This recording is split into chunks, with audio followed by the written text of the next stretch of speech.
Hey everybody, welcome to Kingdom of Honor Does Pop Culture. I am your host, Zadman Shane Sabuni, along with my good buddy, the Honorable Jeff.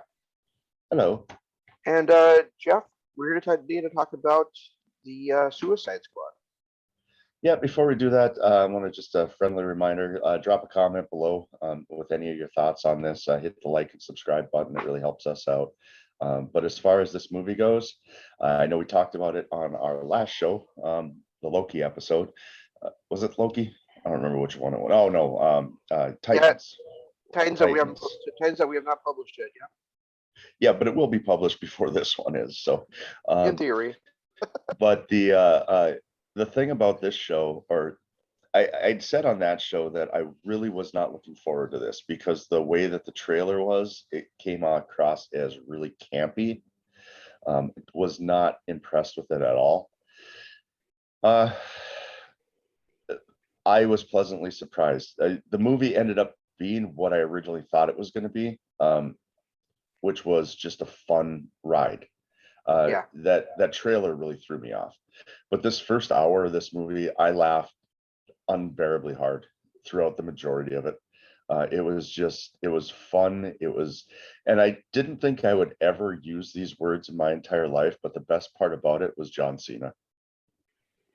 I'm glad we're on the same page with that because honestly, dude, I was going to tell you, and I'll say it right now, John Cena was an amazing actor in this movie, not just for a superhero movie, for a movie period. He is really a good actor. It's not only was he a good actor and believable in his role, but his comedic timing is just brilliant. It is. Absolutely. The way he delivered lines and made it look like he wasn't trying to be a funny guy, but at the same time, the way that he delivered them just made me laugh out loud. And I loved his little back and forth when they were killing the good guys between him and Bloodsport, between Peacemaker and Bloodsport. I thought that was fantastic. And that one spot where he goes, where Bloodsport goes, nobody likes to show off, and John or Peacemaker looks at him, he goes, yeah, unless that show off does something that's dope as fuck. Yeah. It just made me laugh when he showed up in his tighty whities, and then when Bloodsport said something about you're wearing tighty whities, he goes, that's racist. It was just, I absolutely loved his performance. I loved his character, and I never thought I would use those words saying that John Cena was the star of the show, but man, he really was. Especially when you look at all the other names that were in this. Yeah, absolutely, and it makes it look even more forward to his upcoming HBO Max show of this character. You know, there's already been a planned Peacemaker TV show for HBO Max, and now I was already looking forward to it. Now I'm looking forward to it 10 times more. He is so good, and I we had talked about this last week where you're like, I don't think I've ever seen John Cena in anything, and where he had like a major starring role, and I said no, he's a really good actor. He just proved it again in this one. He really does devote himself to these roles, and he really does inhabit these characters. Yeah, and I've honestly, this is the first experience I've had to John Cena as an actor. I've not had, I've not seen any of his movies outside of the wrestling ring. I've had no exposure to John Cena. This was a very pleasant surprise, a very fun movie. And I didn't realize that King Shark, it was Sylvester Stallone. Oh, was it really? Yeah.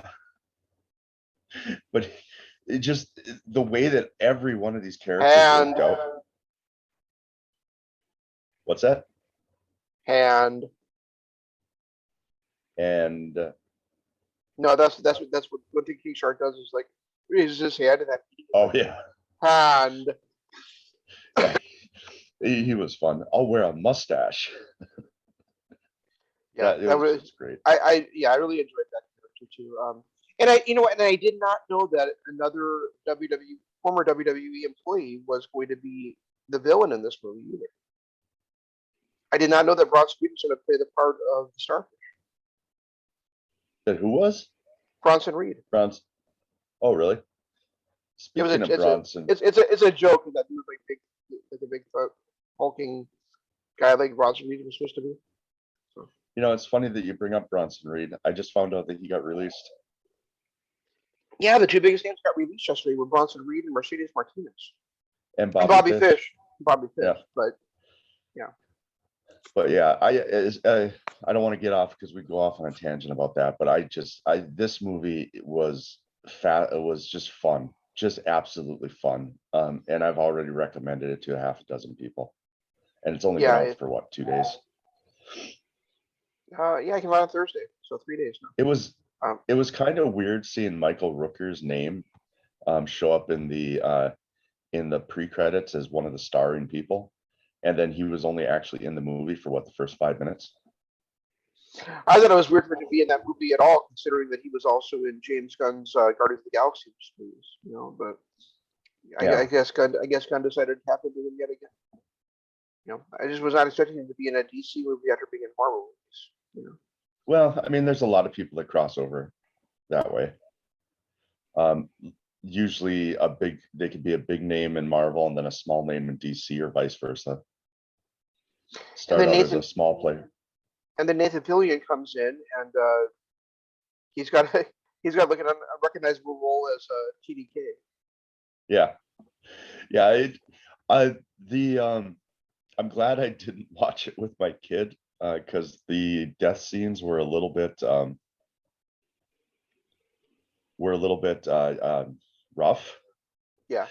To say the least. But like TDK, it was fun watching the way that he died. Where the detachable kid. Yeah, the detachable kid. Yep.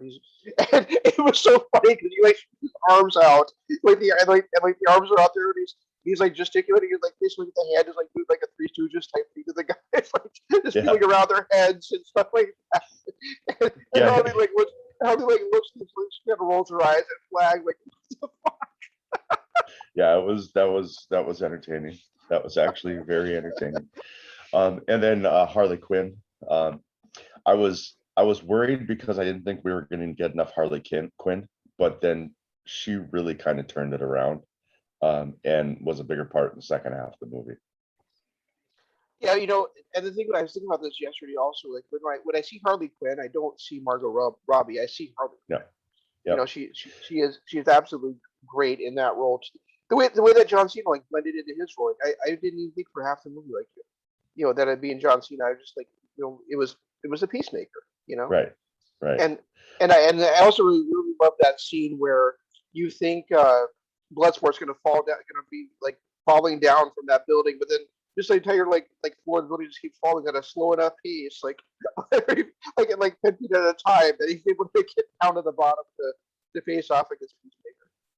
Yeah, and it was with Captain Boomerang too. That was a fun scene in the beginning where Harley walks in. Sorry, I had to take a number 2. Oh, Boomy, how's it going? Harles, what are you doing back here? I had a bit of road rage in a bank. Yeah. I was, I really wish he had been a bigger part of it. But it was when I was watching when they originally introduced the team to Michael Rooker. The Savant, they originally introduced the team to him, and I'm like, who the fuck are all these people? There was not one recognizable person except Captain Boomerang, and then from the original Suicide Squad, and then they just killed the whole team off within the first 5 minutes. Yep. Did you watch the 2 post credits? I watched one of them. I didn't know there were 2. There's one where the Weasel gets up and he's actually alive. Oh, yep. I saw that. And then at the very end, Peacemaker is still alive in a hospital bed. Yeah, and I was going to say that ties into his own series that he's doing, right? Because him still being alive at the end of it was, I did see, I guess, both those. I didn't realize the Weasel one was a credit scene. I thought that happened right before the credits. Well, it comes up and says the Suicide Squad, something and then that fades off the screen, and then the Weasel's there. So it's like if you stop watching when it said the Suicide Squad at the end, you would have missed that. Okay. Yeah. Okay. Well, the thing about another thing I really liked was the creative way that they did little things like Harley Quinn. How they threw up. They stuck with the Suicide Squad and especially Birds of Prey, where they would just throw in little things Like when Michael Rooker's head blew up and the blood spelled out the Suicide Squad. Yeah. You know, Or and there was that one where it's like next mission and it said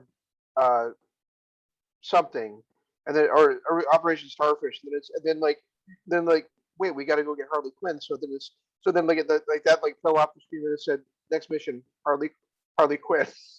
Yeah, No, it's an Operation. It's an Operation Harley. That's what it is. Yeah, it was, and it was funny that they were going to rescue her and she'd already escaped.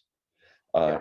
And she comes around and they're like, "What are you doing?" "Oh, we had this really cool rescue plan." "Oh, well, I can go back in if you'd like." Yeah, that was, and then Bloodsport. Well, that's patronizing. Right? Yeah. I thought And he did I also like where they have that whole discussion about Milton. He's like, I didn't know anybody was. You know the guy that was a bus driver. Oh, Milton. Now I know who you're talking about. And then the end of the movie, she goes, Bloodsport Milton, and he goes, "My name isn't Milton." She goes, "Yeah, it is. Your name's Milton." We had like a whole 5-minute discussion about it. He's like, and whatever, the polka dot kid or whatever.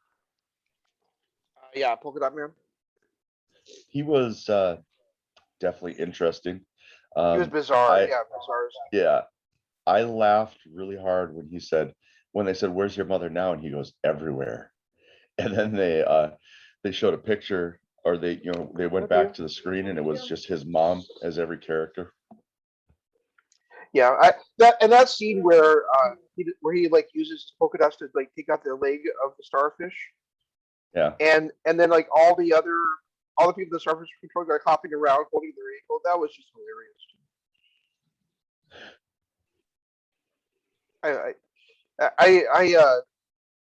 This movie had so much fun in it, and in a different way than the Guardians of the Galaxy studios have. So it'd be interesting to I kind of want to go back and see what other movies James Gunn has done to see like because I don't know what other movies he's done honestly besides these three. So I kind of want to go back and look and see what he's done in the past to see if there's something else that's like really fun like this. I want to just take a look at.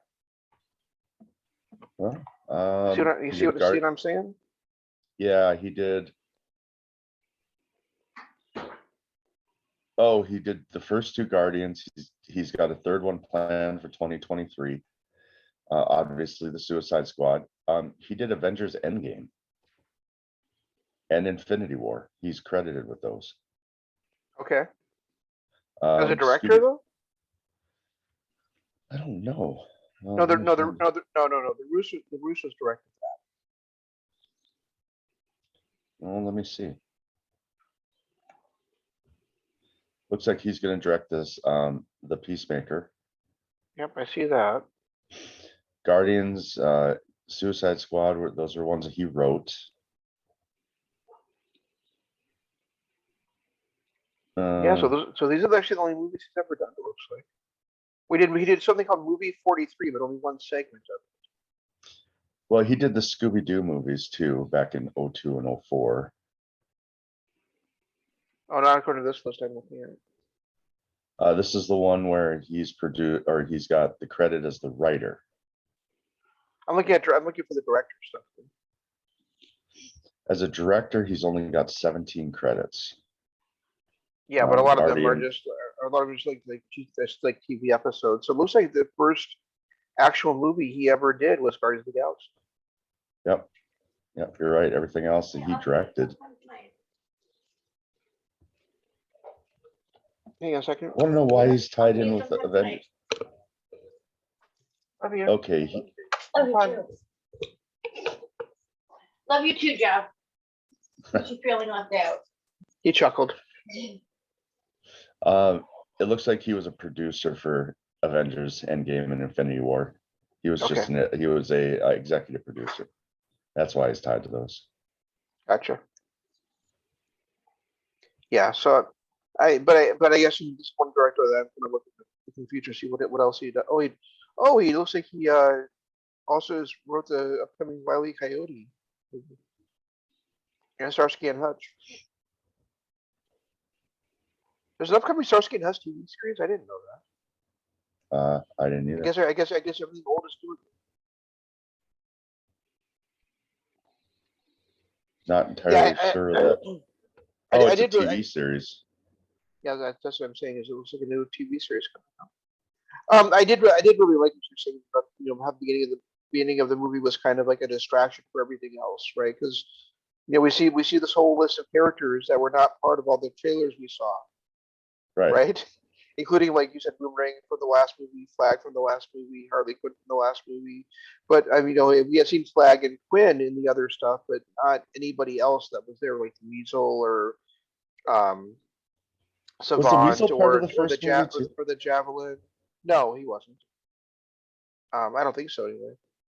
It was Boomerang, Deadshot, Harley Quinn, and I can't even remember the rest of them. There was that one guy that.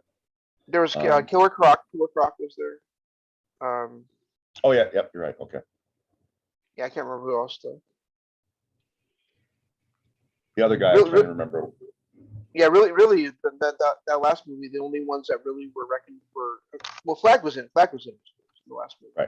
But as far as the criminals, really the ones that stood out were, of course, Harley Quinn and Deadshot. They got the most screen time, and the Killer Croc. Right. And Deadshot, I don't know, Will Smith not sign off on it or something? I have no clue. I assume, yeah. He, that was kind of a character that was missing, but they filled it in with Bloodsport and Peacemaker. They filled his role in. Well, I was going to say, I actually preferred Idris Elba as Bloodsport to Will Smith as Deadshot. So I'm kind of glad that happened that way. Yeah, he was less. I don't know. I love the dynamic between him and Peacemaker. And I know I saw it in the trailer, but it still made me laugh. And I didn't realize in the trailer that was John Cena. When he was saying, "You wear a toilet bowl on your head." Yeah. He goes, "It's not a toilet bowl. It's a sign of liberty or something like that. A symbol for liberty." And I guess I didn't realize that was John Cena in the trailer when that came up. Oh, really? Yeah, I had no clue when I saw Cena come when they introduced him, and she was doing the same spiel that she did about Bloodsport, about how he's been trained to murder since birth and all this stuff. And he's like, I thought you said everybody had their own unique skills. He does the exact same stuff that I do. And when he goes, "Yeah, but I do it better." That's when I realized it was John Cena. That was the first moment that I realized John Cena was in the movie. I was like, holy crap. I guess I didn't realize that. And there was a callback from that scene too, because he's like, "I use smaller bullets." And then at the end of the movie, it was actually Bloodsport used a smaller bullet to kill Peacemaker. Kill. Yeah. I also really love the scene between Bloodsport and his daughter. That was just fucking great. And I was just waiting for it to calm down and to be a real moment, like it ended up being. But it was fun watching them yell at each other. Yeah, it was like I can't believe this. I stole something and you're mad at me that I got caught. He goes, "No, I'm not just mad that you got caught. I'm mad that you got caught stealing something as fucking stupid as a TV watch." Well, it does other things. Nothing your fucking cell phone doesn't do. Yeah, just a brilliant movie. And like I said, I've already recommended it to multiple people to watch. It's just a brilliant movie, guys. If you get a chance, go and watch it. It was a fun time. It was really one of those movies. Like I'm usually pressed for time. So unfortunately, I don't always get to watch movies, sit down for 2.5 hours and just watch a movie. But this one, I could not tear myself away from. I sat there, I watched it all the way through, and then I went back and watched that first hour over again because it was so much fun. Yeah, I would really, the first Suicide Squad, I can honestly say I was like, okay, well that was 2 hours down, and there was a good performance, but overall it didn't really work as a picture. This one works as a complete motion picture, and I'd be happy to see a sequel to this one. With a few surviving characters. I mean, the biggest problem with the first one is the cameo by Jared Leto's Joker. when he should have been the villain from the start. The second the big bad shows up and it's not Joker, when Joker's already been in the movie, was really a letdown. There was just a lot in that movie in general that didn't work for me. Right. This one, yeah. I mean, this was 5 years ago, and I've only seen it the one time, so I can't like list all of it. But really, like I said before, other than the performances of Will Smith and of Margot Robbie as Harley Quinn, and then whoever did King or Killer Croc, the last movie, it really was. I mean, obviously Viola Davis is great in both movies as Waller too. But I mean, as Right. far as like the main cast, that first one just didn't really work all the way around. This one I thought worked all the way from start to finish, and it was just a great movie. Here's the problem with the first one. I've only seen it twice. Saw it once when it first came out, and then once like a couple years later, I was watching it with Jacob. Out of that movie, there's only two characters well, three because of Amanda Waller, but three characters that I still remember who played them, remember the scenes that they did. And that's Jared Leto, that's Harley Quinn, or Margot Robbie and Will Smith. Those are the only three characters that stood out to me in that movie that I actually thought about when this one came around. So that just goes to show how poorly done that one was. This one, I really feel like the characters made memorable moments, like every single one of them, even like the Weasel. Mm-hmm. And even though he was only in it for a few minutes, and whoever played the Blackguard, the guy that ended up getting shot in the face to start the movie, even his performance is something I remember when he flipped out because he thought he was sitting next to a werewolf. Right. And he didn't know how to work the seatbelt and all that stuff. I mean, they did a much better job maybe with casting in this one. But even though some of these were not people that were going to be around forever, or didn't even make out the first 5 minutes, they're characters that I'm going to remember because they did so well with it. Like even Michael Rooker, whatever. Even Rooker, even his portrayal as Savant, he was in for 5 minutes, but the way that they started the movie with him bouncing the ball and just being this stone cold killer and doesn't fear anything. He's the first one to make it to the beach, and then when the bullet starts going, he screams like a girl and tries to swim away. That performance is something that, even though it was in for only 5 minutes, I'm going to remember. Right. So if they do another Suicide Squad, those are things that I'm going to remember. Where, like you said, it's only been 5 years, and I can only really place 3 of the original Suicide Squad characters.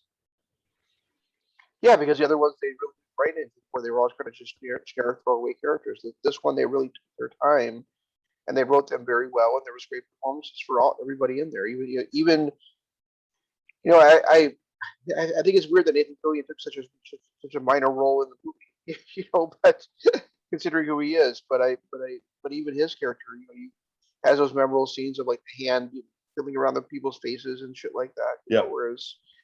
Whereas there's really nothing to remember from the first one. Well, and like that whole plane ride in the beginning with them talking back and forth and wondering if it was a dog or not, and then I've always wanted to meet a werewolf. Like just that whole scene, everybody in that scene, out of the people that were in that scene, only 2 of them actually made it through the rest of the movie. Right. But everyone that was in that scene, you're going to remember, and not for the actors that played them. Like I'm not going to remember that it was Nathan Fillion that played TDK 5 years from now, but I'm going to remember TDK slapping people with his hands, his detachable hands. They did a great job of making even the small bit players memorable. Agreed.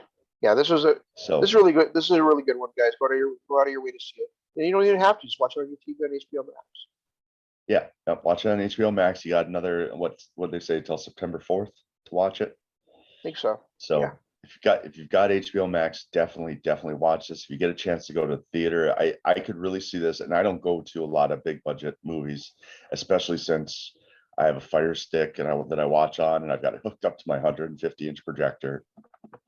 So, and that's another reason why I probably got into this more, as I watched it on my projector. So it was a much bigger screen and everything, and it was done so well. It just was really done so well that I definitely recommend it. Yep, agreed. What are we doing next? The next 3 episodes of Titans? Yeah, I believe so, because I don't think there's another movie coming out until Dune, right? I think that's correct. And I'm sorry. I mean, I remember what kind of a pile of crap the 4.5-hour Dune was back in the early 80s, but I'm really excited to see how they pull it off in 2021. When is it coming out now? Let's see. Actually, that's not coming out until October 22nd. They moved that one back. Oh, okay. So you have to look at the list and tell me what the next one happens. Yeah, I'll see if I can find it. And I also saw that Spider-Man No Way Home got pushed back as well. It got delayed. See, no, I don't understand how these movies are getting delayed, considering they really, most movies are made a year ahead of time.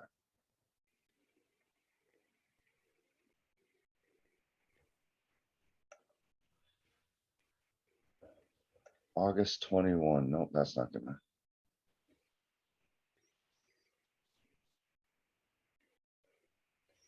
Holy crap, they're bringing a lot of movies in for August.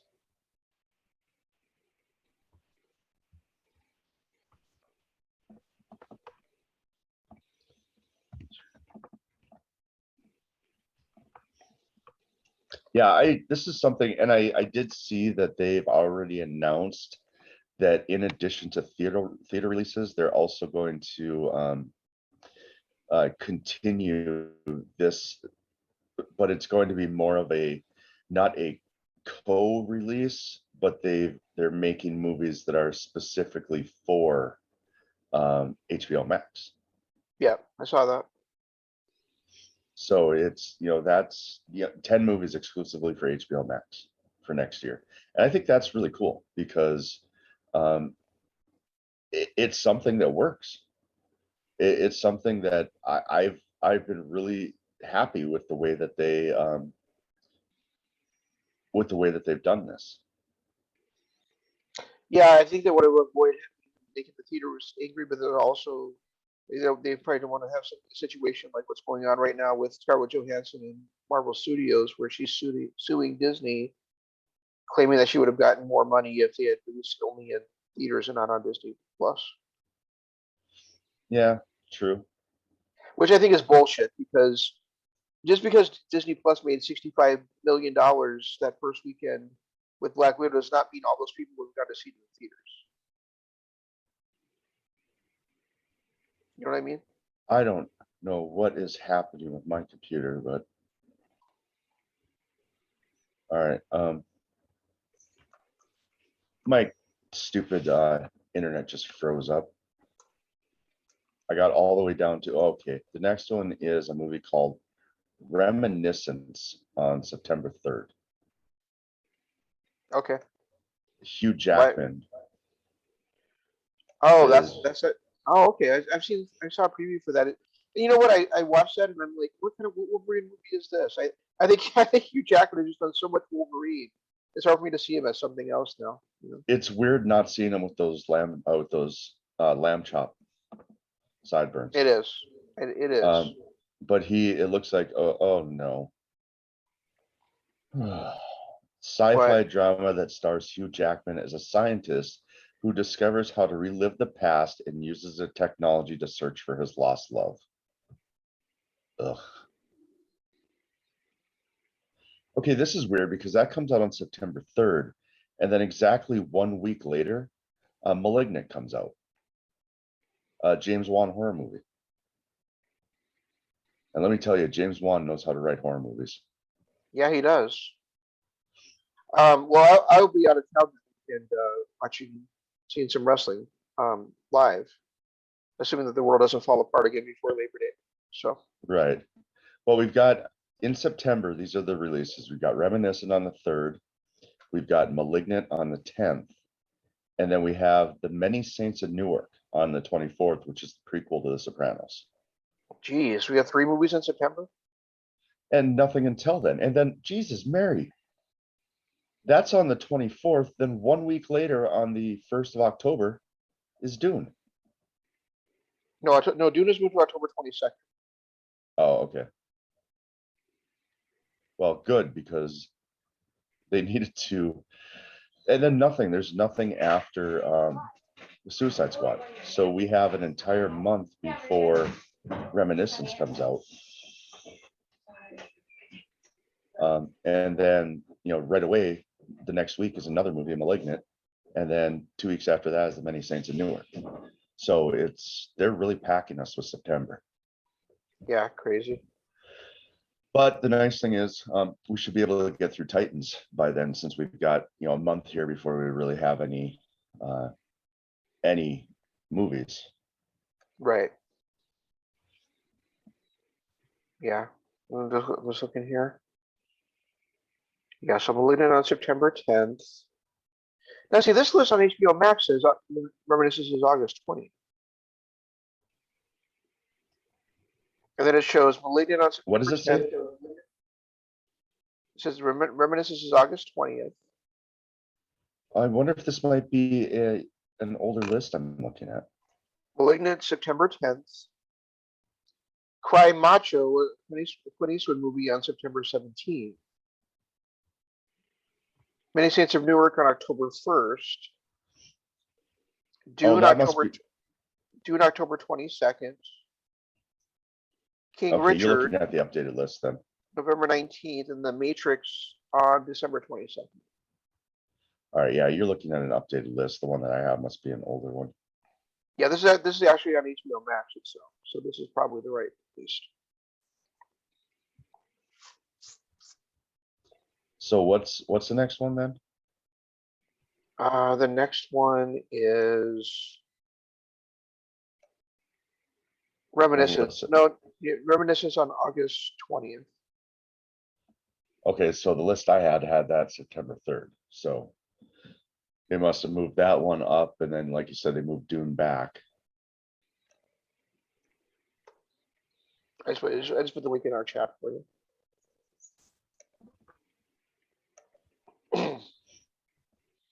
Yeah, so it's August 20th for Reminiscence, and September 10th for Malignant.